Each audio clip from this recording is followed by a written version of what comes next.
करंजी म्हटलं तर खूप तामझाम. सारण बनवा, लाटून घ्या, तळा.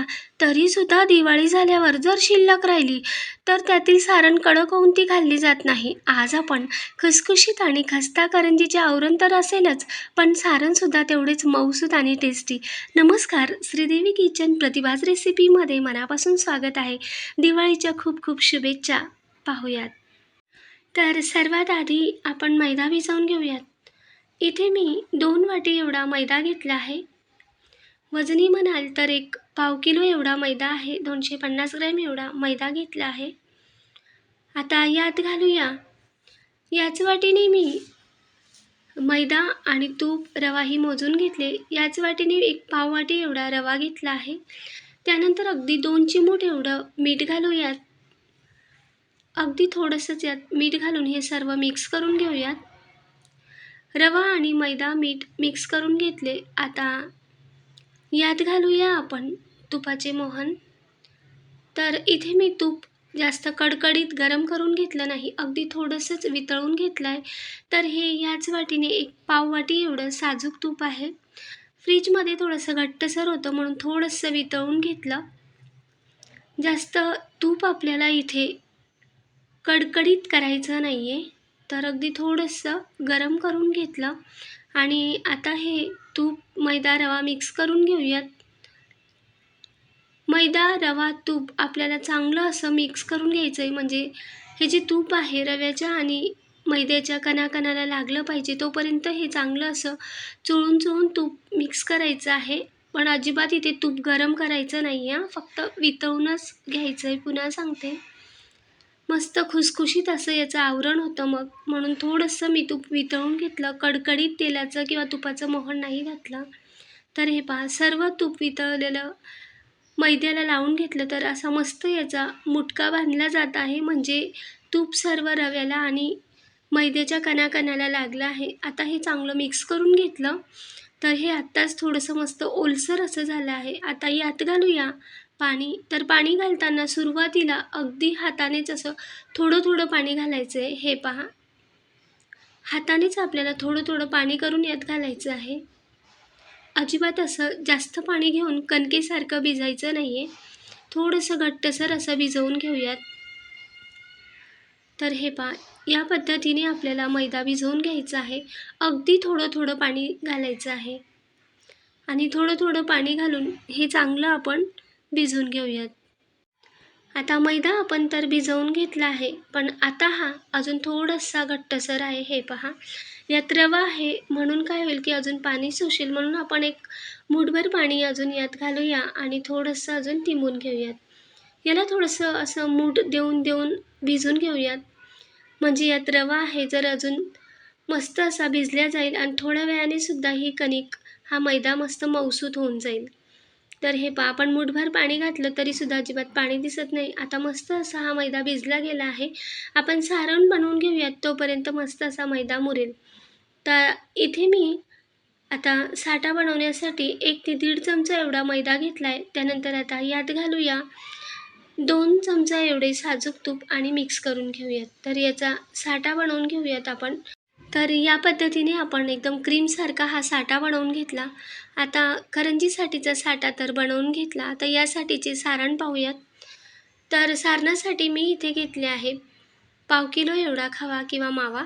त्याचबरोबर घेतले एक अर्धी ते पाऊण वाटी एवढा बारीक रवा आणि सोबतच किसून घेतलेले सुके खोबरे अर्धी ते पाऊण वाटी. त्याचबरोबर 1 वाटी एवढी पिठी साखर, सोबतच 4 चमचा एवढी खसखस, आवडीप्रमाणे काजू, बदाम, पिस्ते, 2 ते 3 हिरवी वेलची, अर्धी मूठ बेदाणे, किशमिश किंवा मनुके आणि 4 चमचा एवढी चारोळी. आता गॅसवर कढाई ठेवून घेतली. मध्यम ते मंद आचेवर गॅस करून यात 1 चमचा एवढे साजूक तूप घालूया आणि यावर घालूया आता काजू, बदाम, पिस्ते. मध्यम ते मंद आचेवर आपल्याला थोडेसे तुपात हे भाजून घ्यायचे आहे. काजू बदाम लवकर करपतात म्हणून पटकन असे काढून घेऊयात. आणि आता त्याच गरम कढाईमध्ये अजून 1 चमचा साजूक तूप घातले आणि यावर घालूयात आता सुक्या खोबऱ्याचा किस. मंद आचेवरच आपल्याला खोबऱ्याचा किस भाजून घ्यायचा आहे. काजू बदाम पिस्ते चांगले गार करून घेऊयात. आणि मग नंतर त्याचे काप करूयात. ते गार होत आहे तोपर्यंत आपण इथे सुके खोबरे, रवा भाजून घेऊयात. तर हे पहा, सुके खोबरे असे थोडेसे ब्राऊन रंगावर आले की काढून घेऊयात. आता कढई पुन्हा साफ करून घेतली, यात घालूया रवा. इथे रव्याचं प्रमाण तुम्ही थोडंसं कमी अधिक करू शकता. मावा जर जास्त असेल तर रवा अजून थोडासा कमी करून घ्या. तर इथे मी अर्धी ते पाऊण वाटी एवढा रवा घेतला आहे. रव्याला सुद्धा गॅस मोठ्या आचेवर अजिबात करायचा नाही, मंद आचेवरच रवा आपण भाजून घेऊयात. थोडासा मध्यम ते मंद आचेवर रवा भाजून घेऊयात. थोडासा वेळ लागेल, पण तरीसुद्धा गॅस मोठ्या आचेवर करायचा नाही आहे. मंद आचेवर भाजल्यामुळे थोडासा वेळ तर लागेलच, पण रवा मस्त भाजला जाईल. यात अजून 1 चमचा तूप घालून घेतले आणि 1 चमचा तुपात मस्त असा अजून 4 ते 5 मिनटं मंद आचेवर रंग बदलेपर्यंत भाजून घेतला. मस्त सुगंध यायला लागला की रवा आता काढून घेऊयात. तर हे पहा, रवा असा थोडासा पिवळसर बदामी रंगावर, फिक्कट बदामी रंगावर भाजला गेला की काढून घेतला. तर हे पहा, मस्त असा रवा भाजला गेला. एकसारखा रवा आपला भाजून तयार झाला आहे. आता पुन्हा तीच कढाई साफ करून यात घातले मी पाव किलो एवढा मावा किंवा खवा. आता खवा चमच्याने असा आपण थोडा फोडून घेऊयात आणि ड्रायफ्रूटही इथे थंडे झाले होते. मी असे काप करून घेतले काजू, बदाम, पिस्त्याचे. आता मावा आपल्याला मंद आचेवर थोडासा वितळून घ्यायचा आहे. जे खडे होते ते असे फोडून घेतले आणि थोडंसं वितळून घेतल्यानंतर आता यात घालूया आपण आवडीप्रमाणे किशमिश किंवा मनुके. मिक्स करून घेऊयात. गॅस मी मंद आचेवर ठेवला आहे आणि मावा थोडासा वितळत आला की आता गॅस बंद करूयात आणि या गरम गरम माव्यामध्येच खसखस घालून घेऊयात. खसखस अशीच भाजली तर उडून जाते आणि थोडीशी करपते सुद्धा, म्हणून मावा गरम आहे यातच खसखस घालून घेतली आणि चारोळी घालूयात. त्याचबरोबर ड्रायफ्रूट भाजून घेतलेले होते त्याचे असे काप करून घेतले आणि या सगळ्या भारी भारी वस्तूंसोबत मावा मस्त मिक्स करून घेऊयात. गॅस मी आता बंद केला आहे आणि सर्व ड्रायफ्रूट मिक्स केल्यानंतर आता सुक्या खोबऱ्याचा किस घालून घेऊयात. सुके खोबरे आपण मस्त असे ब्राऊन रंगावर भाजून घेतले होते आणि हे एकसारखं मिक्स करून घेऊयात. कढाई गरम आहे आणि थोडीशी सरकते, म्हणून मी असं कपड्याने धरूनच हे एका लहान चमच्याने मस्त यातील ज्या गुठळ्या आहेत माव्याच्या त्या मोडून घेते. तर हे पहा, चांगलं मिक्स करून घेतलं. मी इथे अख्खी वेलची घेतली होती, ती कुटून घेतली. साखरेचे 4 दाणे घालून त्यासोबतच वेलची कुटून घेतली. ही एक छोटीशी टीप, साखरेसोबत वेलची कुटल्या जाते, बारीक मिक्स करून घेतली. इथे मी गॅस बंदच ठेवला आहे, अजिबात चालू केला नाही. वेलची मिक्स झाल्यानंतर आता यात घालून घेऊयात पिठी साखर आणि मिक्स करून घेऊयात. मावा गरमच आहे तोपर्यंतच यात पिठी साखर घालून घेऊयात या गरम गरम सारण्यात, म्हणजे साखरही मस्त पिघळून जाते. गरम माव्यात हे सर्व आपण पिठी साखर घालून घेतली. तर हे पहा, थोडंसं ओलसर असं झालं. आता सर्वात शेवटी घालूया यात भाजून घेतलेला रवा. तर रव्याचा रंगही मस्त असा आला आहे, एकसारखा रवा भाजला गेला आहे.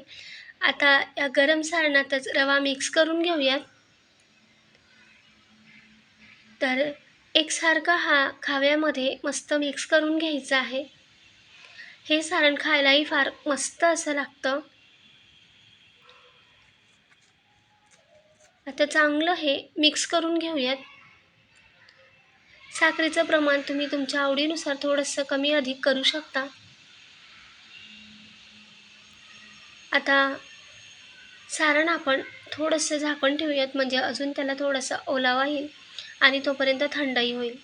तर आता इथे आपण भिजवलेला मैदा चेक करून पाहूयात. तर मस्त असा मैदाही भिजला. एकदा पुन्हा थोडंसं तिंबून घेऊयात आणि याचे असे गोळे करून घेऊयात. तर मी 5 भागात असे गोळे करून घेतलेत आणि आता हे गोळे आपण लाटून घेऊयात. तर इथे चपातीसारखेच आपल्याला हे लाटून घ्यायचं आहे.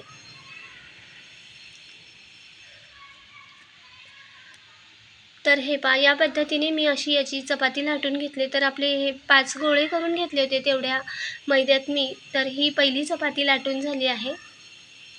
तर याच पद्धतीने आपण दुसरीही चपाती लाटून घेऊयात. चपातीला अजिबात तेल, तूप किंवा पिठी लावायची नाही आहे, तर अशीच ही चपाती लाटल्या जाते. तर हे पहा, या पद्धतीने मी दुसरी चपाती इथे लाटून घेतली. म्हणजे मस्त अशी करंजी खुसखुशीत अशी होते. सारणसुद्धा या करंजीतलं फार मस्त असं लागतं. मावा जास्त असेल तर रवा थोडासा कमी घालायचा किंवा रवा आणि पिठी साखरेचं प्रमाण तुम्ही तुमच्या आवडीनुसार कमी अधिक करू शकता. याच पद्धतीने मी इथे सर्व चपात्या लाटून घेतल्या. आता या शेवटच्या चपातीला आपण असं साठा लावून घेऊयात. जो आपण तूप आणि मैद्याचा साठा बनवून घेतला होता, तो एकसारखा या चपातीला लावून घेऊयात या पद्धतीने. हे पहा, चारही बाजूने चपातीला साठा असा लावून घेऊयात आणि आता यावर ठेवूयात दुसरी चपाती. हे पहा, पुन्हा त्याच पद्धतीने एकसारखा हा सर्व बाजूने साठा लावून घेऊयात. जास्त आपल्याला लथपथही साठा लावायचा नाही आहे. मध्यमसर असा एकसारखा हा साठा लावून घेऊयात आणि सर्व चपाती एकवर एक असा साठा लावून घेऊयात आणि त्यावर चपाती ठेवून घेऊयात. तर आपला साठाही आपण बरोबर बनवून घेतला होता, म्हणून सर्व चपातींना बरोबर लागला गेला आहे. आता हे पहा, वरच्या जी शेवटची चपाती आहे तिला सर्व असा साठा लावून घेऊयात आणि साठाही बरोबर संपला आहे. आता इथे या चपातींचा असा रोल करून घेऊयात. इथे हवा नाही जाऊ द्यायची. एकसारखा हा रोल करून घेऊयात. एकदम टाईट असा हा रोल बनवायचा. हे पहा, या पद्धतीने एकदम टाईट असा हा रोल बनवून घेऊयात. थोडासा फिरवून घेऊयात या पद्धतीने. हे पहा, म्हणजे एकसारखा हा रोल होईल, कुठे जाड कुठे बारीक नाही होणार. या पद्धतीने असा मी इथे हा रोल बनवून घेतला. आता हा आपण कट करून घेऊयात. जेवढी आपल्याला करंजीची लाटी लहान मोठी हवी तेवढ्या आकारात असे ह्या कट करून घ्यायच्या. आपल्या साच्यात जेवढी लाटी होऊन पोळी होईल तेवढ्या लाट्या बनवायच्या या पद्धतीने. लाट्या अशा चाकूने कापल्या तर एकसारख्या या लाट्या कापल्या जातात. एकदम लहान मोठ्या होत नाही.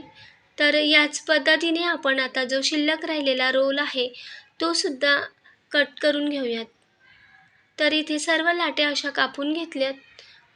आता करंजीसाठीची एक लाटी घेऊन आपण लाटून घेऊयात. तर आता हे थोडंसं लांब सडक वाटतं आपल्याला ही लाटी, म्हणून हाताने असं याला प्रेस करून देऊयात आणि लाटून घेऊयात. म्हणजे हाताने असं प्रेस केलं तर जो आपण चपातीचा रोल करून घेतला होता त्यामुळे करंजी फुटू शकतो, म्हणून हाताने प्रेस केल्यावर ते थोडंसं दबल्या जातं आणि पुरी अशी गोलसर लाटल्या जाते. तर हे पहा, आपण लांब लाटी होती तरीसुद्धा गोलसर अशी पुरी लाटल्या गेली. तर आता दुसरीही दाखवते. त्याच पद्धतीने तळ हाताने असा प्रेस करायचा आणि हे लाटून घेऊयात. म्हणजे जो रोलचा भाग आहे तो दबल्या जातो आणि करंजी फुटत नाही. तर इथे सुद्धा आपल्याला तेल, तूप किंवा पिठी लावायची नाही आहे. तर अशीच ही पुरी लाटल्या जाते.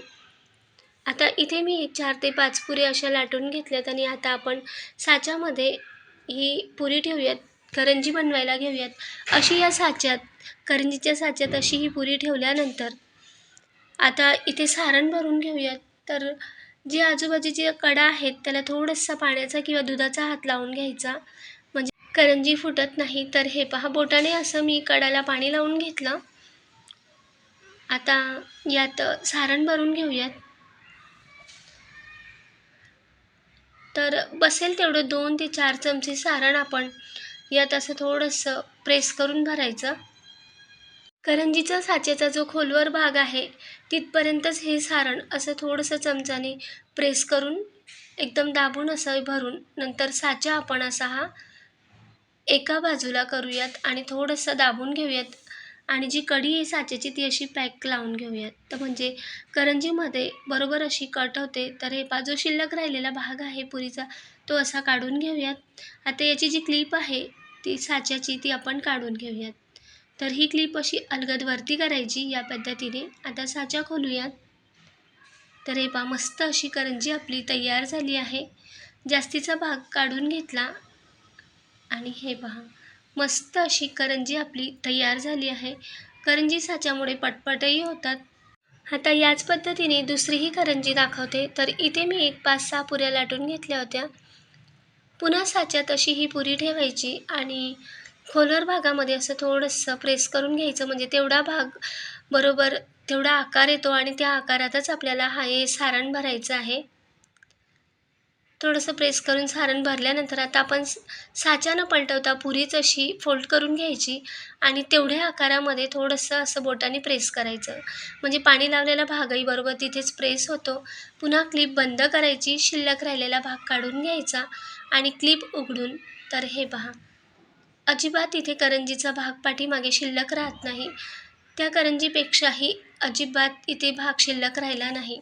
तर या पद्धतीने आपण करंजी करू शकतो. म्हणजे हातानेच फोल्ड करून घ्यायची तर एकदम टाईट अशी करंजी होते. तर हे पहा, एक 7 ते 8 करंज्या मी अशा इथे बनवून घेतल्या. आता तळून घेऊयात. गॅसवर मी आधीच तेल गरम करण्यासाठी ठेवले होते. तेल मध्यम आचेवर गरम झालं की एक एक करंजी सोडून घेऊयात. तेल जेवढे आहे तेवढ्या तेलाच्या मापात जेवढ्या करंज्या बसतील तेवढ्या सोडून घेतल्यात. इथे एक 2 ते 3 करंजी सुरुवातीला सोडली. तेलाचं प्रमाण जास्त असेल आणि कढाई मोठी असेल तर एक 5 ते 6 करंजी तुम्ही सोडून घेऊ शकतात. मध्यम आचेवरच करंजी चांगली उलटपालट करायची. हे पहा, थोडासा बदामी आणि पिवळसर रंग आला, सोनेरी रंगावर करंजी काढून घेऊयात. जास्तीचं तेल निथळून घेऊयात. तर आता सर्व करंजी आपण इथे अशा तळून घेऊयात. 2 ते 3 वेळा 2-2 मिनिटांनी चांगली अशी उलटपालट करून मध्यम आचेवर करंजी मस्त अशी तळून घेऊयात. थोडासा बदामी आणि सोनेरी रंग आला की करंजी काढून घेऊयात. तर हे पहा, करंजी अजिबात फुटलेली नाही आहे. तेलात तुम्ही पाहू शकता. तेलही अजून नितळच आहे. तर इथे या पद्धतीने करंजी केली तर अजिबात फुटतसुद्धा नाही आणि तेलही खराब होत नाही. तर एक 10 ते 12 करंजी मी तळून झाली तरीसुद्धा तेल अजिबात खराब झाली नाही किंवा एकही करंजी फुटली नाही. तर मस्त अशा टम्म करंज्या तर फुगत आहेत आणि रंगही फार सुरेख आला आहे आणि मस्त अशा खस्ता करंज्या झाल्या आहेत. तर इथे मी अर्धी करंजी तळून घेतली. अर्धे सारण अजून बाकीच आहे आणि अर्धी करंजी बनवायचीच राहिली आहे. तरीसुद्धा पाहू शकता तुम्ही मस्त असे करंज्या तळल्या गेल्या आहेत आणि खस्ता खुसखुशीत झाले आहेत. गरम गरमच करंजी आहे तरीसुद्धा मस्त याचे पापुद्रे निघत आहेत.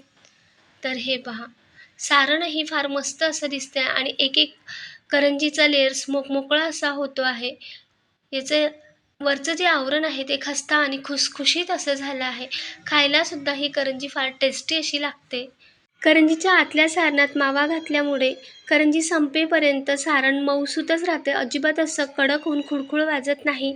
आवडली तर लाईक करा, शेअर करा, सबस्क्राईब करायला विसरू नका. कमेंटद्वारे नक्की कळवा. गोड रेसिपीसोबत पुन्हा भेटूया. धन्यवाद.